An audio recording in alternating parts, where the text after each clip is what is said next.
So Sam, in your talk, you gave a lot of really good advice about using the internet and search tools and sort of hacking search tools using Booleans and stuff.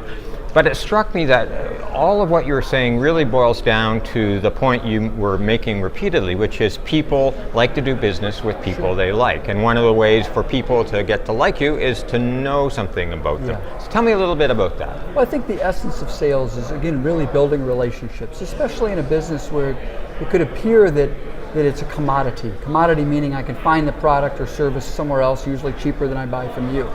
So if I want to get through that commodity, I've got to build a relationship. How do you build a relationship? Well, like you said, people do business with people who they like. How do you like somebody? It's all about asking good questions, being relevant to what the other person cares about. When you can walk into a meeting knowing something about the other person, you can make them feel important and ask a great question and really start to develop a relationship, again, based on relevancy, based on their needs. And then they're more willing to open up, tell you about their problems, and then you can start solving those solutions. Right. So one of the concerns I think a lot of people have, and you raised it in your talk, is this guy's a creep. Like, he's finding all this stuff out about me. I don't really like this. Like, why should I do business with somebody who's sort of stalking me? Mm-hmm. But you have a lovely phrase that you use that sort of breaks the ice and gets around that. Can you talk about that a bit? Yeah. Well, first off, it's also depending on the type of information. Calling on a small woodworker or cabinet manufacturer, there might not be a lot of articles out there on the person, but you can certainly find an article about industry trends or issues. And even saying, hey Joe, hey, I knew I was meeting with you today. I don't know if you saw the latest article in Woodworking Digest. I thought you might be interested. Here's what I think about that. So that might be one way. Now, if it is information about an individual or their company, the language I use goes something like this.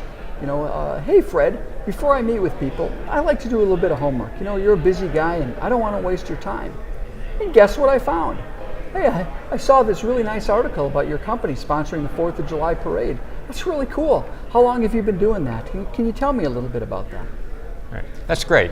And the other thing you mentioned was, and I really like this, the 3x5 rule. So what's the 3x5 rule? Well, again, sometimes Google and searching can be addicting, right? You go in there and I found this and I found that. The reality is we have businesses to run. We've got to sell stuff.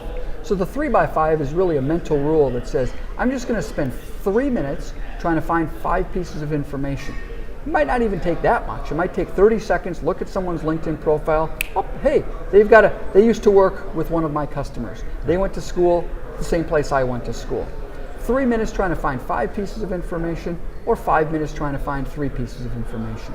So just as a way to wrap this up, can you give me, you said 3 pieces of information, 5, 3.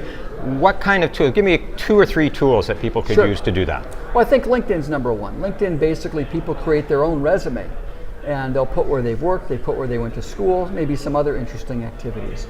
Facebook is another one. Now, Facebook is sometimes hard to use, so I built my own search engine called yougotsocial.com, and you can use that to really mine people's Facebook profiles for specific pieces of information. Another one is yougotthenews.com, which will search local newspapers. Oftentimes, that's where regular folks show up. We're not showing up in USA Today or Wall Street Journal. We're showing up in the Poughkeepsie Times, the Lakeshore Weekly News. I also recommend Google News. So you do a Google search on someone's name or company name, put it in quotation marks. You want to treat the name like a phrase. On the results page, see what's there. There might be something interesting. But then there's a little button called the News tab. Click the News tab and find news articles about that organization. If it's a large organization like Home Depot, there'll be lots of news articles. Click the Tools button on that Google search result. A little drop-down menu appears. You can sort your articles or websites by date. Only show me articles that have appeared in the past month, the past week, whatever. That's great. And where can people find out more?